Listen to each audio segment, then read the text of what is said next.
Hello, everybody, and today we're going to be talking about the enhanced threat that is occurring across most of the kind of that southern plains area.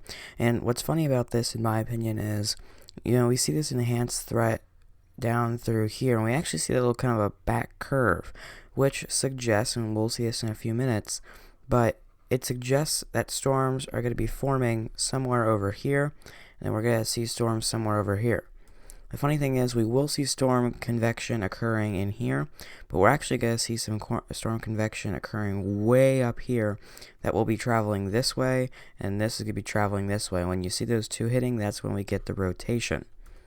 So, looking through today, we do have where all these states come together. It will see some very severe storms today. We see them all the way in through here, and this is kind of the bullseye area according to this. It's right in here, and so we can expect very severe storms, but we will come back at the end, and as always, we're going to go back and decide where I think the most severe storms are going to be at, and where the highest chance of tornadoes and everything is, because sometimes it's not always in the middle of the enhanced. It can be in the slight, it can even be in the marginal, and sometimes it can be like here in all three of them. So we'll come back at the end and check out what's going on with that. So I want to look at our tornado for today, and we see they have not yet put a significant out. They have put a 10%, which I'm thinking that they'll make this either a 15% or they'll go significant sometime within the next 2 to 3 hours, before lunchtime, definitely, because it's a very severe day, but it's a small area, so I don't know if they're trying to figure out how much of the small area they want to use, or if they should go significant with it, but we'll have to check that out here in a minute. So we see hail, and they actually have upgraded it to significant all the way down into parts of Texas. We see it even down towards parts of Dallas and those areas, and it goes all the way up just south of Tulsa, Oklahoma. And we also see it all the way over into just a little bit west of Little Rock. And so that's what we can expect there. We do see some in Baton Rouge and some of that, the potential for some actually there. But really our key areas are in that significant. It doesn't always have to be in that 30%. It can be anywhere in the significant has the chance. So we'll look at wind. There's nothing going to be out of the normal there because it pretty much follows the enhanced and where all that's at. So I'm going to go back up to our categorical. I want to pop down and see what they are talking about in our discussion. We're going to outline a few of the important things that are going to be going on. So let's make sure our line tool is working. Yep. Okay, cool. So the Storm Prediction Center says that there's an enhanced risk of severe thunderstorms centered on the Arkansas, Louisiana, and Texas region. There's a slight risk across central Florida. We're just going to focus on the plains here today. But severe storms, including potential for very large hail. So we have a very large hail threat, along with locally damaging winds, and a couple of tornadoes are expected this afternoon across parts of eastern Oklahoma and Texas to the Mississippi Delta region. So we're going to see it.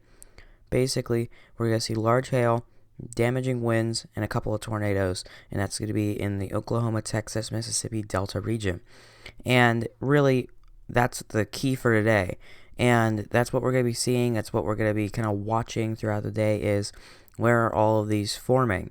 And they're saying that by the mid-afternoon even, we're going to see the heating. So we're going to see daytime heating today with this. And it's going to form a boundary layer that is going to allow some big-time convection to occur. By the evening, storms may exhibit some tendency for an upper scale or linear growth, at least locally. This suggests that damaging wind potential may expand and spread across the Arkansas vicinity and into the Delta region overnight. So overall, what they're saying is this whole area that's in here, that's enhanced, could be extended a little bit further out this way. They might extend it out. It would also not surprise me if they even include parts of Mississippi, because you have to note this does go through technically tomorrow morning. So it wouldn't surprise me if they include parts of Mississippi and maybe Tennessee. I would not expect Tennessee, but there is a potential that they extend to Mississippi, in my opinion. A big thing is that they haven't gone to significant yet on the tornado. If we pop back to that, And if they do extend this, I would assume that they would at least extend the yellow to out here, or at least, I say at the minimum, what they would probably do is extend it at least to here, because maybe they might fill in this portion here too, because what's going to end up happening is we're going to have some storms forming, and they're going to be traveling. They're not going to end, and we'll check that out here as we switch over, and we're going to actually go to the NAM first, or you know what, no, let's go ahead and go to our wrap for our temperatures, because I want to see what's going on nationally. I clicked that by accident. And so I want to see what's going on nationally with this. So as we see, this is the morning hours, what we're going to click on. Let's see right here. So this is our morning hour temperatures right here. You can kind of see we already have heating forming here and up through here. We see this kind of punch into the system, and so that's just showing you that we're seeing these warmer temperatures. Now I'm going to flip ahead to lunchtime, so 12 p.m. Central Time. And really our big key here is the fact that we do have our warmest temperatures forming a line. And we see it kind of a cut line like that. We see that at an obtuse angle. And that kind of shows and is indicative of storm convection anywhere kind of really in here in this whole area, because that's going to be key is what's occurring in both places. We also see that there is a little kind of punch, and we saw this in the Oklahoma mini outbreak that we saw, or I guess it is an outbreak now, just 2 or 3 days ago with the MacDill tornado, up ones in Wapakoneta, and a few of those. Whenever we see these, we see kind of this punch being it's a dry slot that forms, and that's going to allow storms to form here and here that are going to strengthen, and they're going to meet anywhere in here. So I'm going to go ahead and flip now to let's go ahead and go to HRRR, because I want to scan this first, and I want to go down and I want to look at the composite reflectivity, because I like the composite reflectivity on this the most.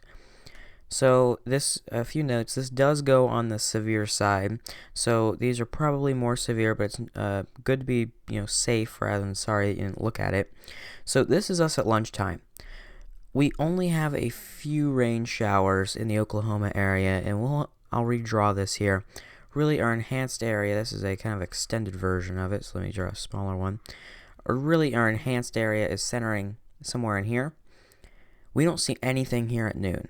Normally, we would see convection occurring right around lunchtime. So the fact that there is nothing here is definitely showing you this is not an early afternoon time slot.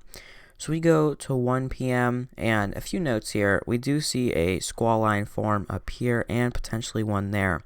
We do see a little cell start to work its way into Missouri, but really 1 or 2 rain showers are in our target area. And that's why I was talking about they might extend that north, they might extend it east, is because we have these very severe storms up here that are going to be producing damaging winds, which it is up in the marginal area. And so as we go into the early afternoon, we see our first entry into Oklahoma. And it's not as severe as what it was a little bit ago, but a few things to note. We do see a separation in that line right there. There is a kind of a gap that is splitting these two cells, and potentially some rotation right there. We can see some rotation according to the HRRR model run for this time. So as we go through the day, we're going to see all of this going on, and I'm going to go ahead and switch it over to the 10Z because I want to see. Okay, there we go. So we go on really, so here was us we'll say here's lunchtime. Here's us at lunchtime. We just see some cells, just some little nothings kind of going on. So we flip ahead to really, we see that 1, 2, 3 p.m. We have some big cells entering Oklahoma. Bigger ones up here too. We also have some supercell formation occurring in the Oklahoma Panhandle and into Texas. We see individual supercells occurring all over the place. And that's going to show we do have a little bit of some showers heading down through here, not expecting those to be severe. But this is our first telltale sign that we're seeing convection right around 2, 3 p.m. in Oklahoma. That's Oklahoma convection. Looking down at Texas, where that second area was going to be here of convection, we're seeing 0. Nothing's down here. So we do see, as we kind of look at this, these storms are traveling in this direction. And we do see these cells. We're going to have to watch and see how they produce. So we're going to flip ahead another hour. And we see this entire line of really just, it's severe supercells. And it's kind of coned in. We're seeing supercells actually formed out in front of this line of cells. And then we do see some combination of some bigger supercells, and we'll see the longer supercells in the Texas Panhandle that'll be traveling. And then we see some supercells up in the Colorado and Kansas that are forming too. And there is probably a hail threat in like these because we see that long tail that follows behind it. So, and we even see a few supercells up into Missouri. So a few big things. We see some thunderstorms and some supercells. That's a chance of happening. We do see this rain shower kind of making its way through, but a potential for some severity up here in northern Arkansas just after 3 p.m. So we flip ahead to 4 and 5, and our big thing is we see some supercells that are still going to be out here. Doubt those are going to be severe as of right now. They do have a chance maybe for some hail at most, but they're out in the middle of nowhere. You have to keep that in mind. A big thing is what's occurring down here.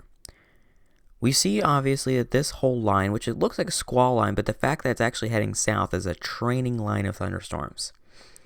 We see supercell after supercell after supercell after supercell occurring up through here. It is literally a train track of supercells. Our big thing from our last model run, and if we flip it back, we see these two cells here. All of a sudden, we see some down here. And these are all traveling in this direction, but our key is those two that were up here are not these 3 and 4 and 5, because these are going to be supercells. We can just tell right now. And all of these are going to be supercells. These are not associated with this. They popped up from here. This line was up here last time we checked. So we are seeing the daytime convection occurring in southern Oklahoma, entering Texas at right around kind of that right before dinner time. So 4 and 5 o'clock. We're going to see there's going to be hail in this one, and then we're going to see some smaller ones. And that's hitting the area where I think McDill is right in here, if I have that right. So we're seeing the same places get hit again by supercells. So we'll keep going forward to show you in some big time supercells. We still do have this line. Trust me, that's going to be dangerous. We're going to see a lot of action in this line. But our core is, look at this. We have supercell after supercell that are forming and lining up.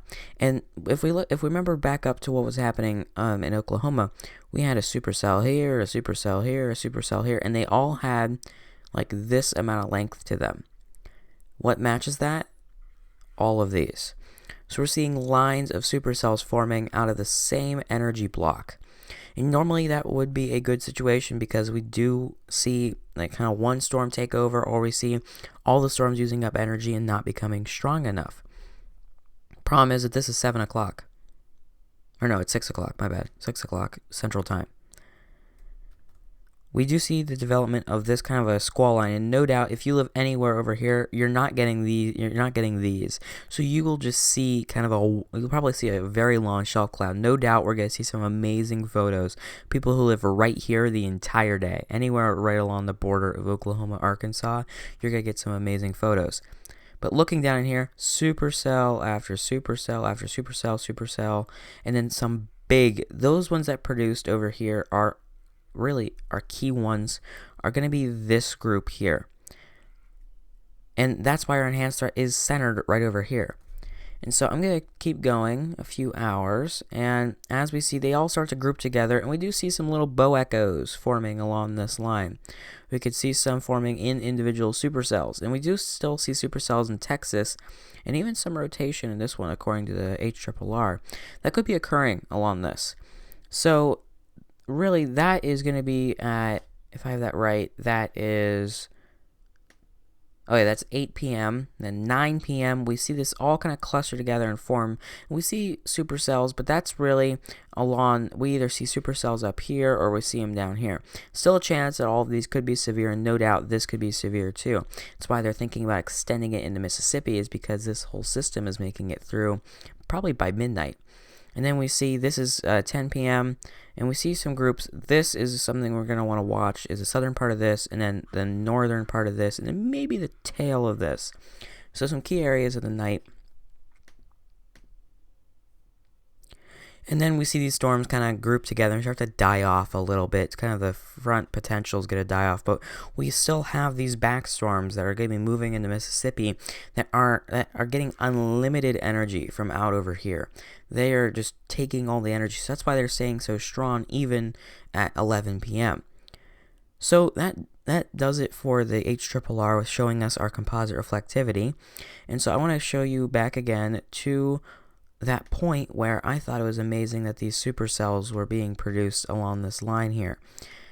So keep going ahead. Oh yeah, so this is the, let's see, so that would be 6 p.m. 6 p.m. we see this kind of a burst.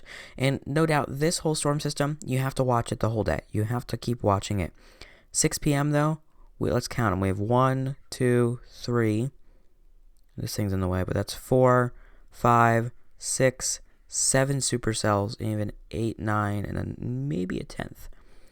So 10 supercells that are lined up all within this region, getting unlimited unstable air. The instability is skyrocketing in here. It's very warm air, and so we're going to see convection like crazy. And that's allowing these storms, the cap's going to be broken. We're not going to see anything good with these storms. And that's why we're seeing that southern Oklahoma threat. No doubt this could have tornadoes in it. Any of these could have tornadoes in them. But we really, according to right now and this morning, they want to focus on these. So I want to go ahead and flip it over to let's go ahead and go to the RAP again, the RAP. And I want to go down and I want to check out what they're saying. You know what? I don't want to go to the RAP. I want to go because I want to look close up for you guys. I want to see what the NAM CONUS is, if I have that right. Yep. And I want to see what they are saying, and maybe even a local view. Could we get a local view? Okay, that's western Oklahoma. Could we get central Texas? Okay, so we're just going to go to the regional view because that's going to give us the best overall view of this. So we see, and this supports that the supercells are going to be cranking through here. I want to go back to the time that those cells were going to be producing and see if this agrees with it. It was right around dinner time. See, the difference in these model runs are they are 3 hours apart.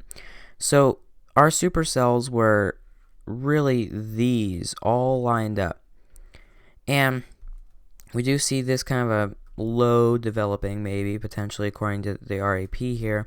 But really looking overall, we do see these big clusters of supercells, massive supercells. And now, of course, this could be 2 supercells, I believe. But this one up here is a little bit more. But I want to circle the ones that are going to be 1. These are probably going to be 1 supercell, or maybe 2 at most.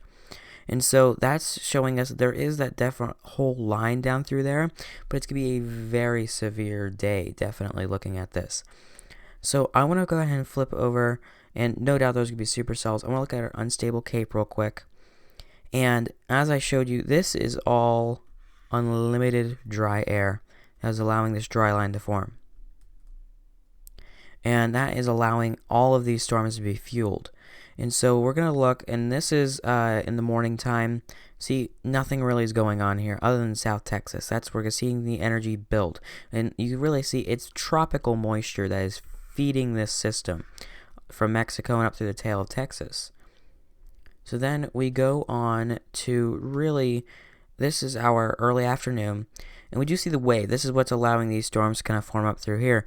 But we see this, and we're seeing the dry line start to develop. The dry line kind of hooks all the way down through here. We'll see it straighten up and pull all the energy all together here. I believe in this next model run. Yep. And we start to see these numbers that are way higher up. We see up to 4,000 in some spots. And even down here, the radical area down here, some 5,000s. And once again, I say this every time, I say that a tornado threat, our big tornado threats, are 3,000 and higher. So 5,000, which is up here at the top of the scale, is nuts. So we're seeing this. It does not mean that South Texas is going to get it. Our big thing is going to be what's occurring and where is this going.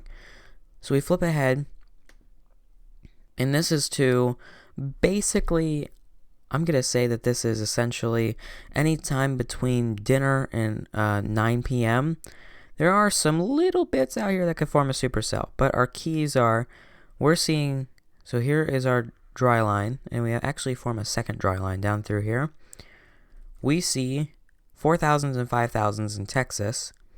And then in very South Texas, we hit 6,000 right along here. And we do see another line. And we see these very strong lines. And you may think, oh, this seems kind of crazy. Why are you looking at that? Here's our key. This is a direct feed to this system. And this is feeding this system, and it actually travels the whole way up. So while there are pockets of 5,000 all the way up through here, all of this is getting fed. That's why we're seeing all of these supercells forming down in Texas and being severe. So going ahead and flipping to 10 p.m., that was the end of our model there, we see kind of a die-off, but we do see all of this energy still down in here, and we'll see that still feeding. That's why we saw some tail systems occurring in here, is because they're still getting fed stuff into here, all this CAPE. All this potential energy is up through here. We even have upper 6,000s through here. That's nuts. But that's why we're seeing this big severe threat. And even in Louisiana, where these storms are going to be, we see numbers in the 3,000s. So no doubt this energy is going to stick with this system and keep feeding it. So I'm going to go ahead and flip to our tornado parameter on this because I want to show you. So here was our time of the 2 p.m. We do see that these cells that are going to be producing down here, the supercells, form here in just a few hours from this time. We do see that there's a 3, and once again, here's your thing down here. 3.5 is right in the middle, so 3.5 is kind of our 50% chance, you can almost call it. So as we see throughout the day, we have those 2s and 3s up through here. Really some core areas that could be, this is what's going to be feeding the storms at this time, is this up here, because storms are going to be entering that vicinity. Then we go into the afternoon, and something weird, late afternoon, something weird occurs. And this is right before dinner time. We just have that SIG toward down here, which is not going to be used at all. That is just kind of nonsense energy. And it's weird because we see that there is all these little pockets, and it's like, where is all this going? And then you flip 3 hours later, and this is the 7 and 8 p.m. model run. And everything, you can even see the dry line, the SIG toward, the 2 dry lines there. I guess it's associated with 1 dry line, but it looks like it's about 2 dry lines because it kind of forms from a second pocket. But really, that's a pocket that's going to be feeding all the storms in here. And once again, at this time, we were seeing storm development and storms right in here. So when the CAPE and instability and even the SIGTOR swings behind it, it's feeding it. We see numbers in the 5s and even the 6s in some places. So really, Texas is going to be a big-time severe storm builder in the evening hours. And then we see it all kind of die off and kind of wither away. That's kind of a cool picture down in here. We see it kind of wither away as the night hours go on. And these storms are still going to carry this potential. But the potential for them to gain more it dies by obviously tomorrow morning. So our big key with this is watching what energy is being fed from this time anywhere between here and really here. That's why our enhanced threat covers this entire area down through here. It's because that's the core center of it. And so that does it really for what I wanted to look at here. And it's kind of crazy. We look at updraft helicity, and this is showing us where the big severe storms could be at. And at this time, we could see some in here and also some in here. We could also see some little ones start to develop, but our big cores are across Texas where we're seeing this helicity updraft form, and we could see these allow some pretty gusty winds all the way. And, we see big hail, and this is the updraft speed. And the biggest hailstone we've ever seen was 8 inches in diameter, and that was in South Dakota, I believe. And what you need for golf ball size hail is, I believe it's 80 mile per hour. So I put us in the blue. What you needed for that was upwards of 300, and that's in pink. We have that chance across parts of Texas. So damaging winds, definitely. When these downbursts, they will cause damage. So some big time, and this shows you really where to look at what supercells. Because if you can decide where the updraft helicity is at, all right, we can even run the max and just see what's going on here. They're about the same. And this is, if you're like a storm chaser, this is what you can look at and decide, okay, what supercells are going to have the most potential for hail, which ones are going to be the best at chase. So an LP system, if you want a very photogenic storm, that's low precipitation. You can look for an HP if you want some hail cores, which would be down here, some high precipitation. And then if you just want some supercells that are going to be producing and you want them out in the middle of nowhere, you're going to look for these up in here. But really, our core is going to be anywhere between here and here. So I want to take you back now, and I want to look at our SPC Outlook, and we're looking back at our categorical, and I'm going to list for you the spots I think are going to be the most dangerous today. We're going to list 2 spots, and they're going to be kind of very similar in time. So I think if you chase anywhere or you live anywhere right in here, I'm going to make it a little bit taller considering it is coming from that location. If you live anywhere in there, and then this entire region down in here, expect severe weather today, because really our 2 core areas, we see supercells developing anywhere along here, but we're seeing really, if you're watching for cells, you can see this in the, you can see not that in the AM, but like you see this in the first round, and you see this in the second round of cells that are going to be kind of forming. But I want to actually, I'm considering this now, I want to shade in further down the line. If you live anywhere in here, expect tornadoes.